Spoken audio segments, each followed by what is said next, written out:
Ba chùm địa xua xanh là đó kia chụp chùm mùi nhâm lì nè bèm nữ smart thì cáiក្នុង ក្រុង Royal អីចឹងណា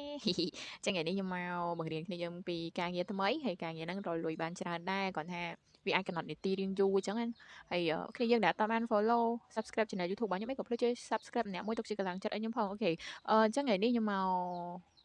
ប្រាប់គ្នាយើងពីការងាររត់កភ្លើងអូខេអញ្ចឹងការងាររត់កភ្លើងអាហ្នឹងវាក៏សិក្សាដែរបើតែគាត់ថាមួយជើងវាអាចរកបានខ្ទង់1000ទៅ2000អីគួរសមដែរអញ្ចឹងណាហើយនេះទីតាំងអញ្ចឹងនេះជាទីតាំងកន្លែងរត់កភ្លើងហ្នឹងហើយឃើញខ្ញុំដើរ map ពណ៌ក្រហមហ្នឹងហើយដើរ map ហ្នឹងជាទីតាំងហើយអ្នកគេចូលមកយើងអាចមើលទៅមើល map ផែនទីឡើយហ្នឹងហើយមានកន្លែងស្តៀងៗចូលមកដល់នេះគឺយើងមកដល់យើងមានប៉ែកមួយឈរចាំបាទជំរាបសួរបងខ្ញុំមករត់កភ្លើងអញ្ចឹងណាចឹងអ្នកគ្នាសេចដុំវាយឲ្យ confirm ជាន់ការងារបន្តែដោយសារចាំបន្តិចមិញវាអត់បានវាអត់ឲ្យខ្ញុំឬក៏ការងារហ្នឹងគេទៅអូខេនេះគឺអ្នកគ្នាត្រូវ slash តាមវានេះខាងលើ slash ទី1ហ្នឹងអ្នកគ្នា slash តាមវាមក slash ដំបូងគេនោះទី1 D P A C K E T អូខេអ្នកគ្នា start មួយមកយ៉ា start វានឹងឲ្យអ្នកគ្នារត់ទៅរកទីតាំងកន្លែងរត់កភ្លើងហ្នឹងអ្នកគ្នាមើលដើម map មកកន្លែងណាពណ៌ក្រហមនេះបាទនេះឃើញសញ្ញាត្រីកោហ្នឹងនេះកន្លែងហ្នឹងគឺជាទីតាំងដែលយើងត្រូវរត់កភ្លើងទៅកន្លែងហ្នឹងអូខេនេះជាទីតាំងដែលយើងត្រូវមកយកអ្នកគ្នារត់មកអ្នកឃើញកាបូបមួយនេះវាសញ្ញាក្រហមមិញហ្នឹងអូខេអញ្ចឹងពេលមកដល់កន្លែងហ្នឹងអ្នកគ្នា slash ទី2ម្ដង slash ទី2យើងចុចសេចក្ដីវាយមកអូខេសេចក្ដីវាយបើយើង slash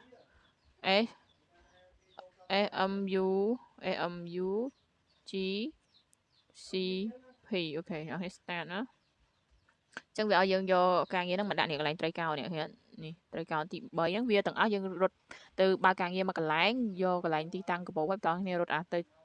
មកយកកាបូបមួយហើយមកទី3នេះអូខេអញ្ចឹងយើងមកដល់ការងារចុងក្រោយហើយនេះគឺជាទីតាំងដែលចុងក្រោយមិញសញ្ញាពណ៌ក្រហមហ្នឹងចូលមកដល់វាដាក់ delivery យកយើង delivery អញ្ចឹងអ្នកនេះ slash តាមហ្នឹងបន្តទៀតទៅ D E L I V E R S M U G អូខេ done រងចាំវាបន្តិចទៅបាទយើងកំពុងតែ delivery ចឹងណា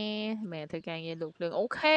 វ៉ាវអ្នកគ្នាបាន2000ជាងអូខេមួយជើង2000រៀងអែមដែរចឹងនិយាយចឹងគ្រាន់តែអាហ្នឹងវាក៏សិក្សាអ្នកគ្នា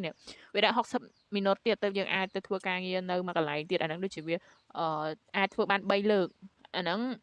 វាអត់ធ្វើទូទៅណាវា random ណាអ្នកគ្នា3លើកចប់អ្នកគ្នាត្រូវការរងចាំនាទីវាសិនទៅអាចអ្នកគ្នាអាចធ្វើការងារបន្តអាហ្នឹងគឺជាការងាររត់កភ្លើងអញ្ចឹងវីដេអូរបស់ខ្ញុំគឺមានតែប៉ុណ្្នឹងទេហើយសង្ឃឹមគ្នាយើងកុំភ្លេចជួយ subscribe ខ្ញុំម្នាក់មួយផងទៅជាកម្លាំងចិត្តឲ្យខ្ញុំផងណាអរគុណអ្នកគ្នាបាយបាយជូនពរគ្នាយើងសំណាងល្អសុខភាពល្អ